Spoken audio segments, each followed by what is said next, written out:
Why am I wearing headphones? Hello and welcome back to Max's Writing Advice Q&A.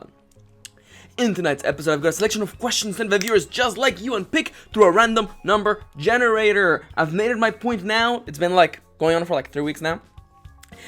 Any question that you leave, any and all questions will be answered. I'll leave you a quick and easy answer, a couple paragraphs from yours truly, and I will also add them to the pile of questions. With that being said and on the point, if you have questions for future videos, please let me know in the comments down below. I will give you a quick answer, and I will add them to the pile of questions, 3 of which have been picked for today's video. Before I go on anywhere though, allow me to give you the formal disclaimer and remind you, as always, that the following is merely just my advice, my opinion, and what works for me. I'm speaking really fast today.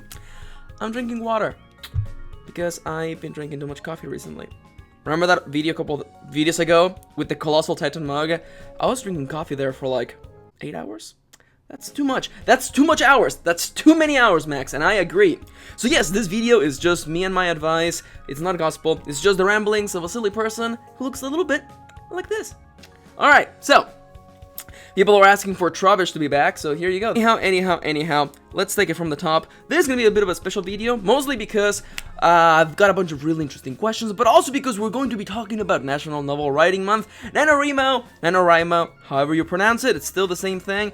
But before we get there, I have one question. First question is a bit of a follow-up to one of the previous videos that I did, and I say we just take it from the top. The first question of today goes a little bit, or rather precisely like this. I'm just curious on what could be the difference between a speech and a premise. Maybe I missed something through the video, but I know most of my stories have an underlying seed. By that, I mean that I'm planting an idea in the head of the reader. What they do with it is up to them, of course, but that is where my ideas mostly come from. I hear or see something that gets my mind going, so in my own way, I fix it within my story. Could you elaborate on this? So, I believe it was either the previous video or the video before that, within 2 writing advice Q&As, I talked about the idea of I answered a question about controversial subjects in writing, and within one of my self-points in that answer was, I mentioned my personal experience with certain writers who wrote about controversial subjects, one to be edgy, and others were just basically doing them to do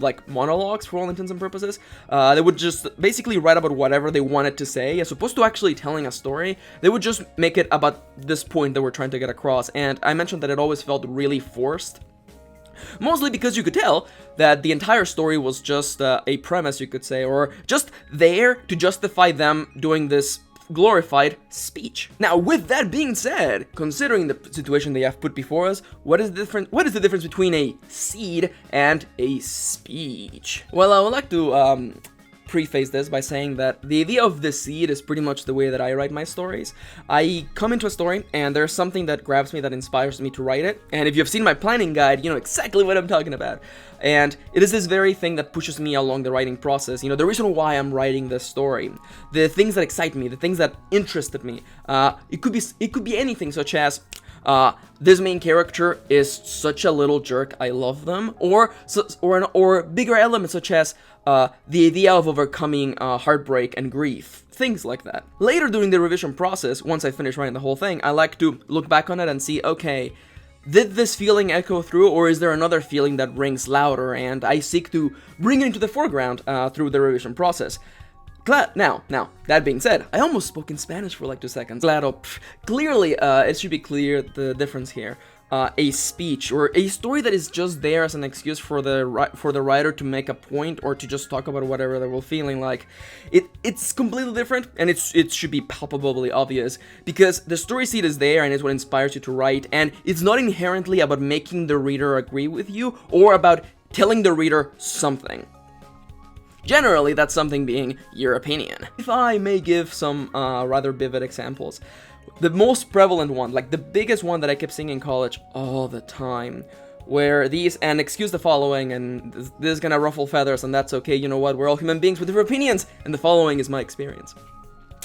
There would be guys who would write stories that were basically entirely them talking about how men were also more discriminated or more discriminated than women, and you could tell through their stories that this was just a speech and a monologue, mostly because they were all first person, and they were always about a nearly perfect, spotless main male character being discriminated or mistreated by the evil feminists. And it was always such a drag, because it's like, how am I supposed to give you feedback on the way you tell a story when this is not even a story, it's just you talking about stuff? The difference is nearly palpable. The one is the element that inspires you to write, and it is rooted, like a seed, in the idea of telling a story.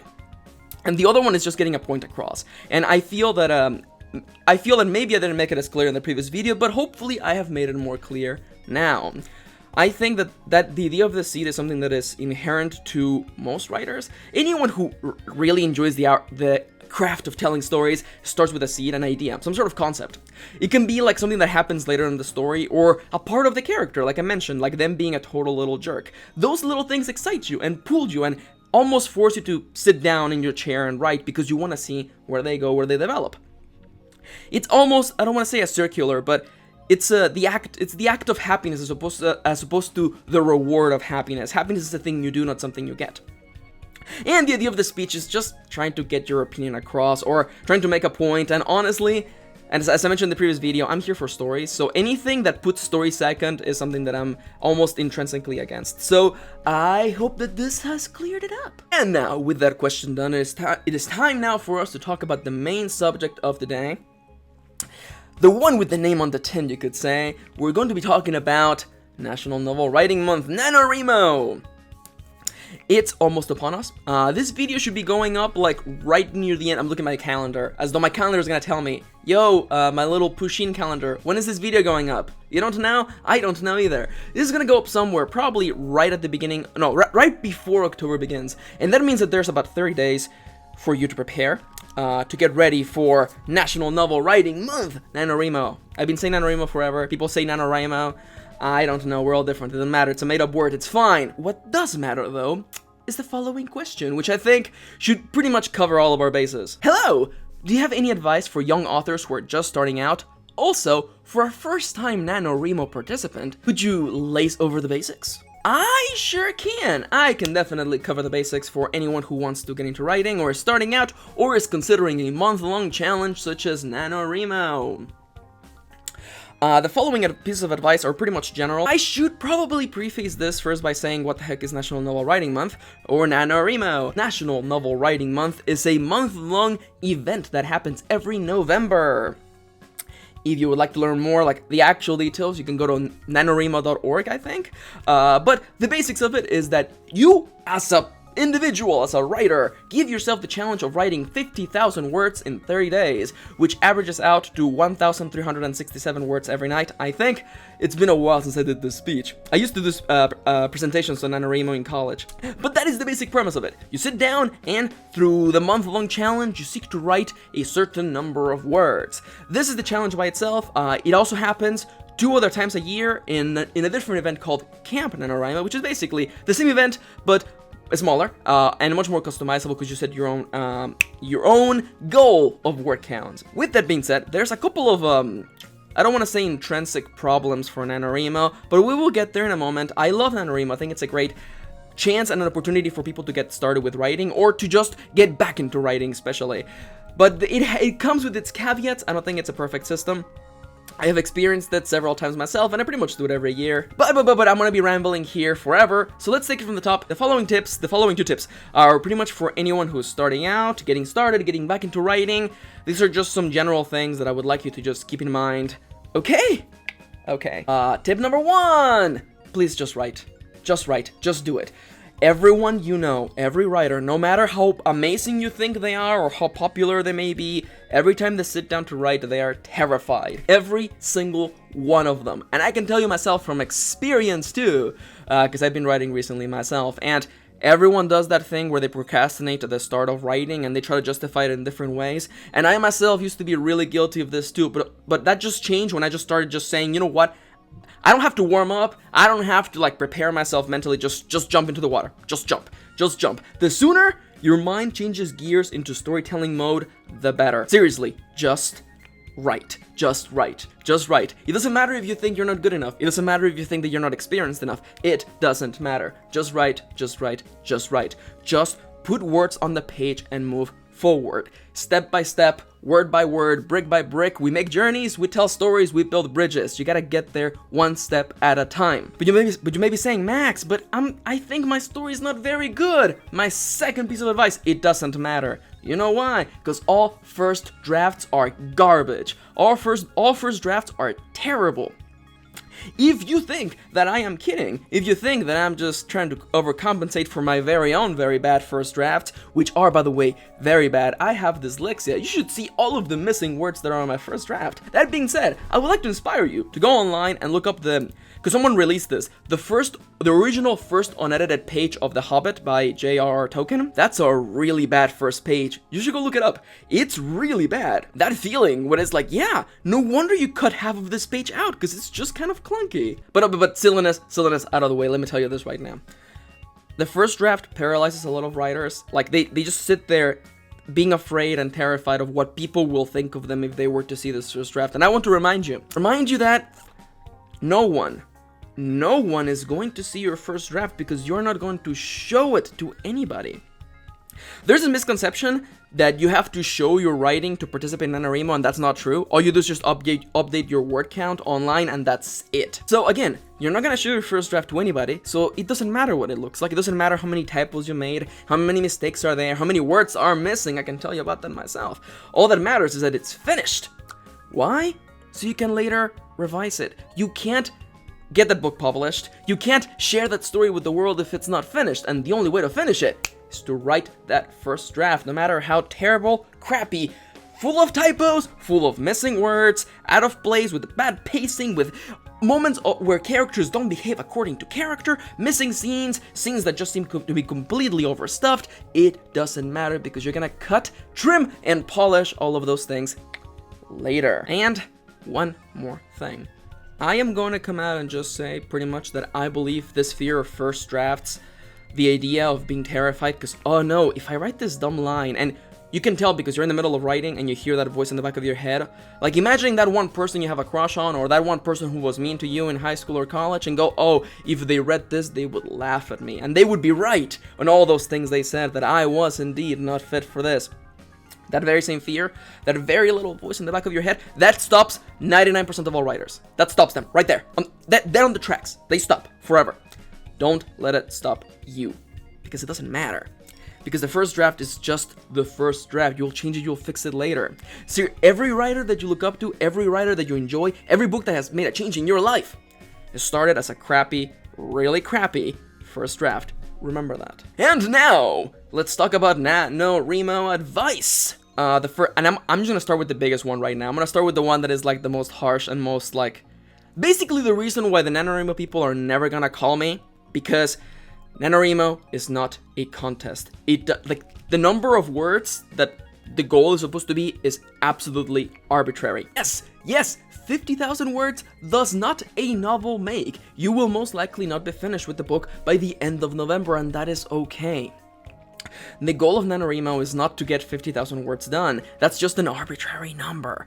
The point of NaNoWriMo is to get into writing, to build a habit. Maybe not a habit of writing every day, but learning, teaching yourself, your brain, to, when the time comes to sit down and write, you sit down and write, because that is the way that books are done. It is not through talent or some magical, mystical thing that only certain people have. No, it's just through sheer, reckless determination. Simple as that. And I'm telling you all these things. I'm telling you all of this because I've experienced it myself, and I know a lot of friends and writers who tried NaNoWriMo, burnt out super hard because they focused on the numbers as opposed to telling a story, or reinforcing their own positive habits, and burnt out and stopped writing altogether. So, I would like to inspire you to, please, it's okay to take breaks. It's okay to miss a day or two. November is the worst month for NaNoWriMo. It's literally the worst month. There's finals, there's Thanksgiving along there. It's actually a terrible month. That is why it's more of a boot camp than anything else. Build the habit. Write. Get something done. Push the story forward. It doesn't really matter if you don't make 50,000 words. I didn't make 50,000 words my first 2 years. It's fine. It doesn't really matter. What matters is that you built a habit and you write. So please, please, please, don't burn out. Don't push yourself to the breaking limit. Because what happens if you burn yourself out? you lose faith in writing, you lose confidence in writing, you stop writing, and then we'll see you back in November next year. You don't really gain anything. All that matters is not really the words that you make or write, but rather the next point. I would like to inspire you to, instead of focusing on numbers, like I'm gonna sit down and write 1,367 words tonight. Don't do that. I've been doing this on Twitter for like ages now. Whenever I share my word count, I also share the number of chapters or scenes that I completed.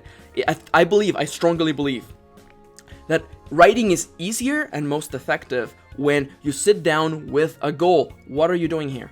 What are you doing here? Because you can find yourself just trying to get words on the page, and you're getting those words on the page, but is the story actually moving forward? Are your characters doing things, taking actions, making choices, and facing the consequences of said choices and actions? Because if they're not, the story's probably not moving forward, and when time comes to revise, you're gonna chop all that stuff out. So, when you sit down to write, consider, what am I going to be working on today? I want to complete that chapter. I want to complete that scene. I think that this should probably, maybe, hopefully happen in this particular moment in the story. And then you push forward. I can tell you from personal experience that I used to worry a lot about word count. I used to do that thing where I'm like, I need to get this number of words done per day. And that's, first off, no way to live as a writer, because then you're always stressed. When I began focusing on scenes and chapters instead, things that were about moving the story forward as opposed to getting a number of words per day, writing became a lot easier, a lot more comfortable, and a lot more focused, you could say. I could actually look back and see, oh, yeah, this week I completed these many chapters of the story, and we're moving forward because a week ago we were here, and now we are at this other point in the story. It actually feels as though you're advancing. Please, please, please, please, dear viewer, dear writerly friend, focus on chapters and scenes, not word count. And as for the final tip of today, the last thing that I want to tell anyone who wants to start a month-long challenge like NaNoWriMo, or someone who's just getting started with writing, save your writing. Save your writing. Back it up every night. Or even better, get a software, a program like Evernote or iCloud or whatever the one that it is for Microsoft. Is it SkyDrive or Google Docs? Whatever those are, use them to back up your writing in the cloud every night. Every time you're done writing, every time you finish anything, back up your writing. I actually used to make it a point. I had a little post on Tumblr that I would like reblog every week, where it would just be like, hey, save your writing. Save your writing. You don't want to lose work. There are horror stories, not only from me, I will share you mine in a moment, but horror stories that I've gotten from writerly friends all over the years, where they're like, yeah, I didn't used to back up my writing, and then the thumb drive that I had all my writing on got lost. Or in my case, my PC just died one day. I suffered a complete, absolute hard drive failure. So even if I had like the thousands of dollars to send my hard drive back to the hard drive hospital, I guess, like, I wouldn't even have been able to get my files back. And thankfully, I lost writing. I lost years of writing, but nowhere near enough because I started using Evernote. If you're unfamiliar with Evernote, there should be like 2 videos on the channel about it. I love Evernote. I pretty much use it for all of my writing. It's the center of all of the writingness that I do. So please, dear writerly friend, back up your writing. I swear, you think it's not gonna happen to you. You think it's completely, like, super avoidable because computers nowadays are so good and smart. It doesn't matter. Back up your writing. I'm gonna tell you a little secret right now, okay? If the thing that you're backing up your writing on has moving pieces, such as an external hard drive or a thumb drive or computer, it will fail one day. As long as a device has moving pieces, it will one day break down. Let me tell you that right now. Back up your writing somewhere else, please. No, seriously, like every time I do a video on this, there's someone in the comments down below that are like, oh man, this one time, I thought it wouldn't happen to me, and then it did. Back up your writing, seriously. You don't want to make it like some of those people I know who share their horror stories, where they make it to the end of November, and then they lose all of their writing. All of it gone. So please, dear writerly friend, don't do that. Don't let it happen to you. Don't become another horror story. Please back up your writing. With that being said, that is pretty much my starting tips for NaNoWriMo, honestly. The first 2 are like the biggest ones, the ones that took me the longest time. I used to stress out tons over NaNoWriMo, especially because it's so like, it's set up like a contest, and I know that it's not the point really, because you're not participating against anyone else, But it's this idea of like, I want to get more words done than everyone else, or I want to, make it to the finish line. And I burnt out the first time I did NaNoWriMo, and I have friends who burnt out and never tried writing ever again. Don't let that happen to you, please. It doesn't matter. You can miss NaNoWriMo. It doesn't matter. Write in December. Write in January. I think the ultimate goal here is not just to write one book a year in November, it's to write books all the time. So please, writerly friend, whatever you may be doing, whatever writing journey you may be embarking yourself upon, take care of yourself, okay? If you wish to take care of the writing, you must first take care of the writer, okay? Okay. So this video has gone on way too long, but I promised 3 questions, so I'm gonna give you one more. This is gonna be a quick question. Mostly dealing with semantics, honestly, but I say we just take it from the top. Do you have any tips on writing a story where the antagonist is the one you're following? I mean, I don't know, dear writerly friend. A protagonist, by definition, is just the character who happens to be at the center of our story, or focus character, you could say. And an antagonist is a character who happens to stand in the way or provide some sort of opposition to the protagonist. So, in that case, can you actually have a story where the center character is the antagonist? No. Semantically speaking, technically speaking, if we're just worrying about what words mean and their implications, no. This person you're talking about would happen to be the protagonist in this case, way, shape, and or situation. My question is this: did you mean to say a story in which the protagonist is an anti-hero, or is the bad guy, or happens to be evil? Because if that is the case, I have tips for you. First and foremost, it's gonna be just another moment of Max argue semantics against the webcam. I have never liked the idea of writing, and I don't believe in this personally either, but like the idea of writing bad people or writing evil people, mostly because those are like cartoon traits, because evil doesn't really exist in the world, because evil is a thing that like cartoons use. It's like an absolute way of dehumanizing a person, so it's easier to justify violence or treating them like a criminal. It's easier to treat someone as a criminal when you mark them as being bad or evil. I would like to inspire you to, because you didn't use the word villain, so that's why I'm pretty happy, and that's why I'm not really going really long on this point. But my thing is this: instead of saying bad people or evil people, consider, because I don't find those exciting to write. What I do find fun to write are characters who are selfish, cruel, angry, bitter. Those are real human traits that people have. Some have more of them than others, but that's okay. And sometimes having these traits or behaving in a particular way, even if it's just once, a person can be selfish once and face terrible consequences for their actions. And I think that these make for a much more interesting story, an interesting character to follow than someone who is evil. So, semantics aside, what is my advice for writing a character who I guess is not the norm, and having them be the center of the story? I would like to inspire you to treat them like... I would like to inspire you to treat them like any other character. Show us their point of view, show us what they do, without censoring them, without silencing them, show us what they think, how they behave, and most importantly, how they justify their choices. And also, don't be afraid of showing us that they're human too. Because one of the things that people often miss, and it's one of those problems of like dehumanizing characters or people, is that like even the most selfish and cruel and bitter person you can imagine, there are times when they show compassion and kindness and can even show mercy. And why would your character do this? Because your character is a person, is a human being. And again, one of the biggest pieces of advice that I can give you is that if you wish for your characters to behave like people, you must treat them like people. So again, show us their point of view, show us their actions without censoring them, without silencing them, and above all, show us how they justify their choices. Okay? Okay.